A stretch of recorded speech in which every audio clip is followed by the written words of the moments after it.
As we just told you on the screen, our guest on this segment is Mark Lepak, an Oklahoma State representative, but for District 9, representing Claremore and Tulsa.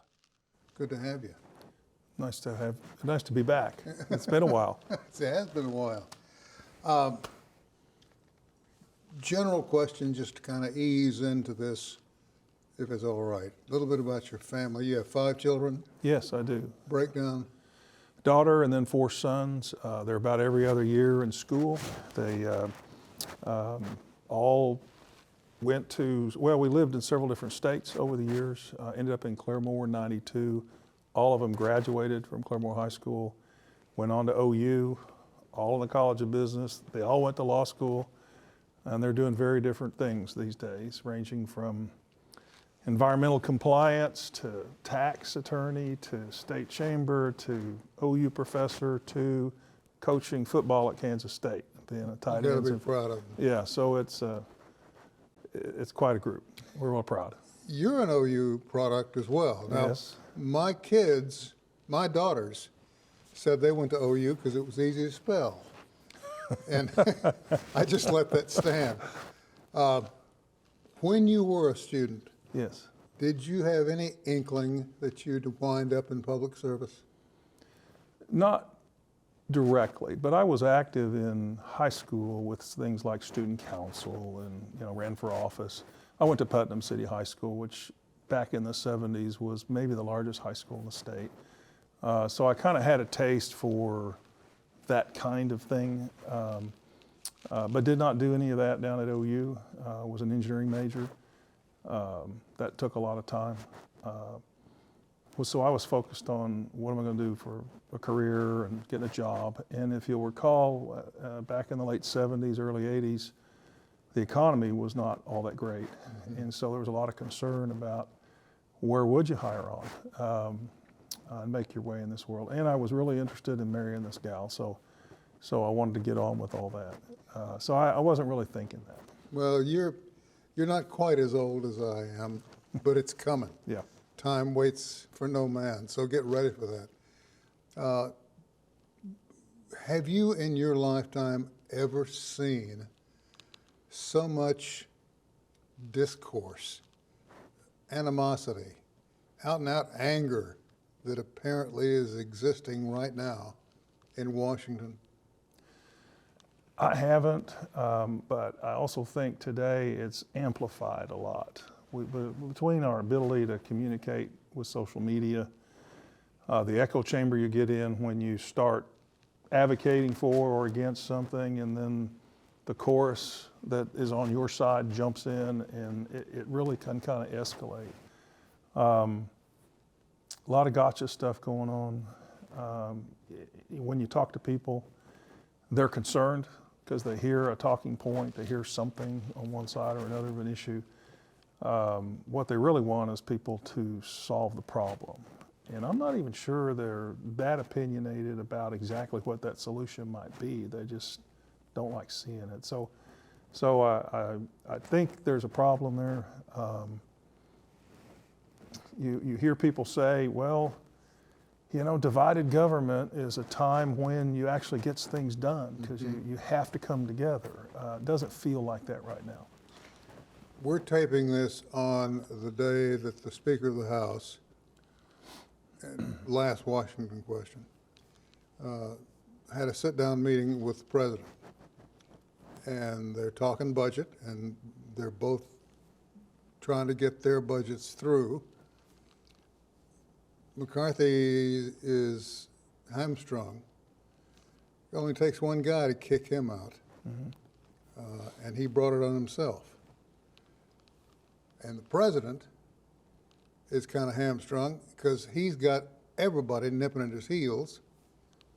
And we won't know until a couple of days from now what he's actually going to try to do when he does more of a State of the Union. I'd be puzzled, I'd be less than honest if I didn't say I'm puzzled about the direction of government right now. And I heard something come out of Capitol Hill the other day that blew me away. A very simple statement where they said, we ought to pass a law and make it illegal for anybody under 13 to use social media. And I thought, well, that'd take care of it just a little bit. But a lot of folk, a lot older than I am, are using social media for a sounding board. And they like to get in and stir it up and get out. And folks who aren't really familiar with the different forms and levels of media we have at our fingertips, saying that must be how the rest of the country feels. And it's not. Well, I don't think so. It really kind of backs up the point I was making earlier. Step back from social media, just look at party affiliation. If you look at Oklahoma over the last 20, 30 years, you've seen this steady, particularly the last 20, this steady increase in Republican registrations and a decrease in Democrat and an increase in independents. But I'm telling you, when I'm in Oklahoma City and look around our caucus, a significant number would be Democrats 20 years ago. I think a lot of the shift in affiliation in Oklahoma is due to what they're seeing in Washington, and they can't buy this agenda, so that's the other the alternative. But I don't think people have changed that much about what they think, if that makes sense. It does, but do you glean a sense of rancor there, akin to what's going on in Washington? In Oklahoma City, no. In fact, the Republicans and Democrats get along pretty well. Now, there's the way the dynamic's set up, particularly with such a small minority. There's only 20 Democrats, and there's 81 Republicans down there. So that's a heavy. Most of the bills are going to be Republican bills that are put out there, and so you see the minority party, and Republicans did this when they were in the minority. It becomes kind of like a prosecuting attorney, get you on the stand, ask you questions. They're prepared ahead of time. Because their numbers are small, they're very well prepared because they don't have as many things to manage. And so whether it's pretty polite, actually. Sometimes the debate gets off the rails a little bit, but on a personal level, you don't see that. There's probably actually more discord within my caucus than there is between the two caucuses, if that makes sense. How? How does it shape up there? I think we had some big waves come through a couple of election cycles back when we had teacher walkout, we had a lot of educators running, that shaped the Republican caucus quite a bit, in my view. And so if you want to divide the caucus, start talking about education. It gets pretty tense internally, and it's over the school choice issue mostly, or funding. But stepping outside a caucus, that seems to divide the Capitol that way, along those lines. And it's different than rural metropolitan area, it's different than R&D. That's an issue. Right. Other things divide on other lines. So when you have a big caucus, the way we're kind of doing things, you don't trot something out on the floor unless you got 51 Republican votes to go pass it. You don't see us roll out something that's only got 40 votes, and then you're trying to convince other people. Well, that dynamic then sets up within the caucus of, I got to go get 51 of you 81 or 50 more to pass something. So you have the committee structure and the meetings and the public stuff, but there's all that one-on-one working a bill stuff that goes on behind the scenes. And sometimes, there's an old joke, the Democrats are and it probably goes both ways, but in the Republican case, Democrats are your opponents, but the enemies is the Senate, You have that cross the building rivalry too.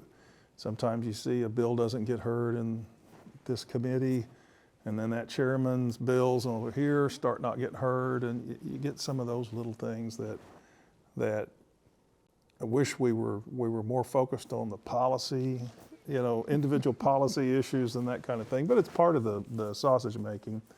And That's a good phrase. yeah, and what I will say is our leadership in the House, Charles McCall, the Speaker.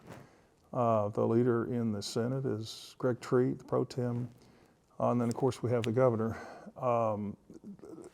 Things happen, but there's a time when the principals, if you want to call them, will get engaged on some of the big things and kind of settle all that down, and we get through it. We get through a session. Now, a lot of this is about a budget, too. You know, that's Isn't it always? primary job is budget. Yeah. And it always seems like it's May before, in the last minute before that gets worked out. On the other hand, we do produce a budget, unlike what's going on in Washington. It's balanced, agree or disagree with it, and we're out of there by the end of May. And unfortunately, we seem to be in special session a lot too, so you don't get as much time off between sessions as you'd like. So. I don't think it's any secret that the governor intends to pursue a higher office. I haven't heard any talk about it as of yet. Have you? Not about him specifically, no.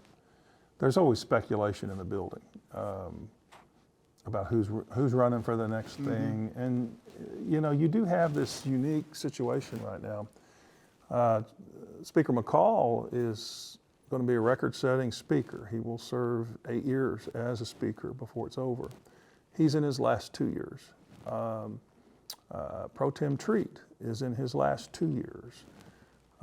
Governor Stitt is in the first half of his second term. And it's kind of if you want to call a honeymoon period, there is, what's their legacy going to be? Because it's this year and next year, in my opinion. So I'm kind of urging the speaker about the things that I think are important about what he ought to run or he ought to help us get done. As an individual, you can move things, but it sure helps when you have leadership on board, and that helps bring other people on board. So This is going to be from the box of unfair questions, but as I reach in and pull it out, you've heard of the Air and Space Museum. Sure. You know about it, about its inner workings. They're in trouble. They're in financial straits, and I don't know of anything that's happened in Oklahoma City to relieve that. Are you aware of any movement over there? I haven't heard anything this year. I could swear that we saw a bill in the last couple of years to do something to help them with their tax status. I just don't recall if it passed and got all the way through to signature. I mean, you hate to do this on a show. I can get back to you on that, but I just don't know. I just don't remember. It seems like no one expected the museum to do as well as it's done. And all of a sudden, they're getting all kinds of foot traffic, all kinds of tours, and all kinds of attention. Yeah. And it would be a shame to lose it. I agree. I've been out there. It's great. Back during COVID, actually. So there was, not much traffic, but a couple of events out there. And it's a special place. I mean, we have a lot of that around here. And a lot of it folks don't hear about. No. But I'll have to find out. I just do not remember if that bill passed. And I want to say one of the Tulsa reps, and it might have been Representative Nolan, J.D. Nolan, that ran that. I just cannot remember. It's intriguing because there's a parallel here that seems to reflect a lot of things that happen in Oklahoma. And the parallel is with the Greenwood District. We just had a guest on earlier talking about the Greenwood District and where it's headed. And organizers have come leaps and bounds above what folks expected the Greenwood District to evolve back to. And yet, that moving backward is not a sign of disrespect. It's a sign of progress. They're making real progress in the Greenwood District. Folks now go down there day and night, black, white, brown, yellow, all flavors of Americans are showing up to take a look at the Greenwood District. And it's just it's becoming another strong feather in the cap of Oklahoma. Do you foresee the probability of them eliminating an interstate that interrupts the flow of Greenwood? Boy, I've heard the talk. I haven't really engaged in that with anybody in Tulsa. I kind of go to the infrastructure question. Mm-hmm. You know, why it's there and the route it has and all that. The challenge in moving something like that is pretty substantial. On the other hand, you go down to Oklahoma City and they moved I-40. I mean, I think it was through their MAPS project and some work with the feds and the way funding comes in. But I grew up in Oklahoma City, and the landscape over there has completely changed. And I-40 is much further away from the line it used to be, raised and all I that. hate to do this to you. Sure. We got 30 seconds. Oh. Are you going to run again? Yeah, I just got elected to my 5th term, and I committed when I started this that I would try for the full 12 years. And so far, voters have seemed to send me back. So I'm getting a death threat from the cameraman, okay, floor director. I'm sorry. Thank you. Will you come back? you bet. Just Because I got a lot of questions to ask give me a you. call. Sure, Thank you, my friend. you bet. That's all the time we have for this edition of Perspectives. Thank you for joining us. We'll see you next time.